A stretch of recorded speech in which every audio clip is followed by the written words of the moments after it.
So DFC TV are joined once again by Steve King. Dramatic 3-2-1 here at Dorking Wanderers. Steve, I think it's safe to say we dominated the first half and deserved to come in 2-0 up. Yeah, and then Jacobs had another chance at 1 minute before the end of the first half. It could have, could have put us even further ahead. I think we're dominating the game until 2-0. I thought the game was going to see its way out. Credit to them, they played decent football. Their movements, the rotation of players is very, very good. And if you switch off, they punish you. And you can see why they've won 8 or 9 out of 12 games at home, beating all the sides here. But from my point of view as an opposition manager coming here, being 2-0 up, switched off a little bit, and then they've scored one, and when they got the one, they got the head of steam, and then they've got a 30-yarder that's gone in the top corner. And you're thinking, no.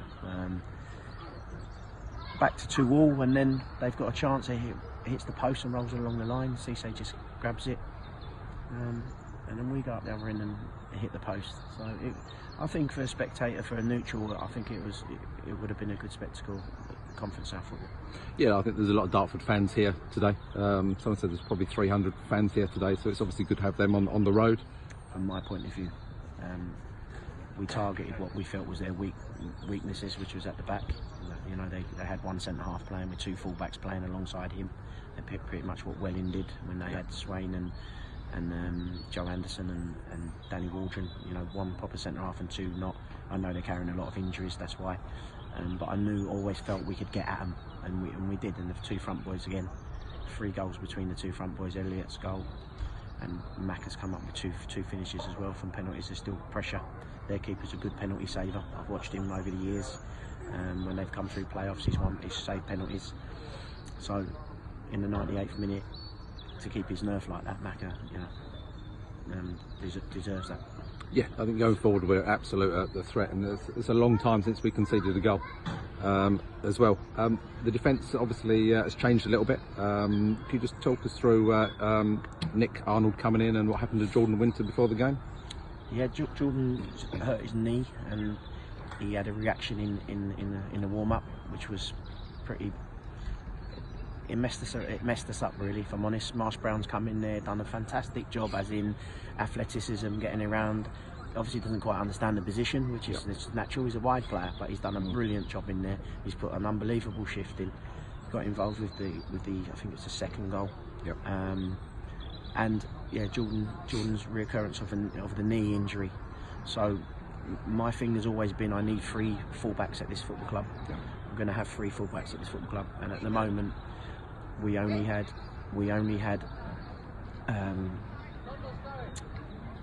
Sanchez. Yep. And that's all we had at the time. So obviously Liam going back has messed us up.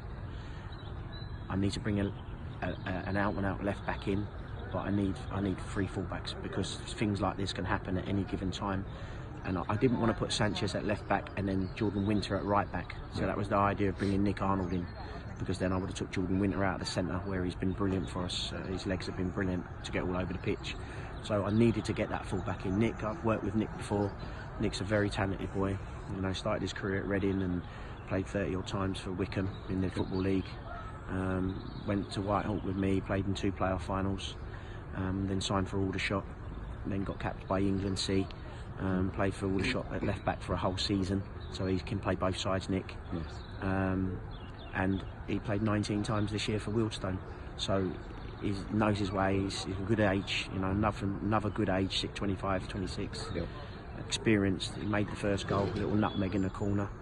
And he'd be a great asset. This was the test for us. This was to see where we were at. How do you feel that went today? I think we've made good strides. We've scored another 3 goals. That's 4 threes on the bounce, or 5 out of the last 6 3 goals. I think we're going in the right direction, definitely. And like I said, it's one of those games where you've won it 3-2 in the 98th minute. It could have been a little bit more comfortable if we'd have seen out the 2-0. But I think the sides are playing us now, and they realise it's not the Dartford what it was. Mm-hmm. It's now a complete different Dartford, and they know they're going to be in a game. Whoever we play now, that's the level I wanted to get to, where nobody can come and roll us over. And I think we're getting close to that level where that people know that we're in a game. You mentioned about Nick coming in, and others have come in more recently as well. I think the plan was always to get into January and then to review the squad. Is that something that you're planning to do quite soon now? I had a meeting with Tony yesterday. We sat down and looked at things, figures and numbers and bodies and who's available, who's not. And so we're well aware of where we are. I had a good chat with a couple of the boys that need to go out and play games, like Nobes. Me and Nobes, we've come to agreement he's going to go out for a month to play some games, and it's purely to play games. He is involved in what I'm looking forward to do, forward thinking, but he can't just come into that after being out for so long. He needs to build himself up. We don't have a reserve side. We need him to go and someone to manage him with minutes, 60 minutes, 65, 70, in a 5-game month, 6-game month, and then he'll come back ready, because boy, we could have done with him today, as in, you know, we didn't have another central midfield player. Young Cameron Rhodes is going to go out on loan as well. He's full of experience. You know, we had a good chat and just said, you're only 18, you know, run before you can walk. These are senior players. You've done really well. We want to keep developing you, so you go out on loan and get games. Probably 1 or 2 more conversations to have.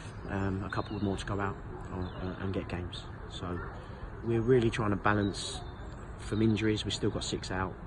From injuries to Mark Smith still out, you know, so there's all things like that. It's real mixed bag at the moment. How quick people are going to come back. Some are 2 weeks away, some are 3 weeks away. Luke Allen is 3 weeks away. Jordan's Winter's out now, so that's another headache for me. So it seems like but the club have been, I've got to say, been magnificent, understanding, supportive.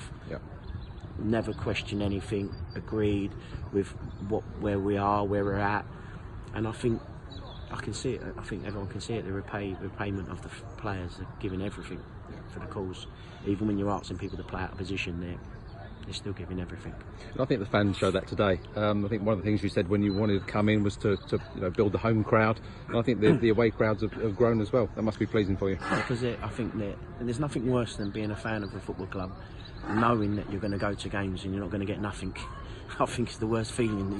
You start your day at 9 in the morning, you have your breakfast, you then get on a coach or a train, you come a long distance, and you know you're going to get beat. I think the mindset has completely changed with the fans. I think the boys have done brilliantly to change that. Performances, they're actually coming to games, from what I've spoken to, excited of what's going to happen. And if we didn't win that game today and it was 2-2, they could never say we didn't give everything. You know, they've been brilliant to me since I've been in the club, and I think there's nothing worse than going, like I say, follow your club and you know you're going to lose a game. I just think it's soul destroying, really.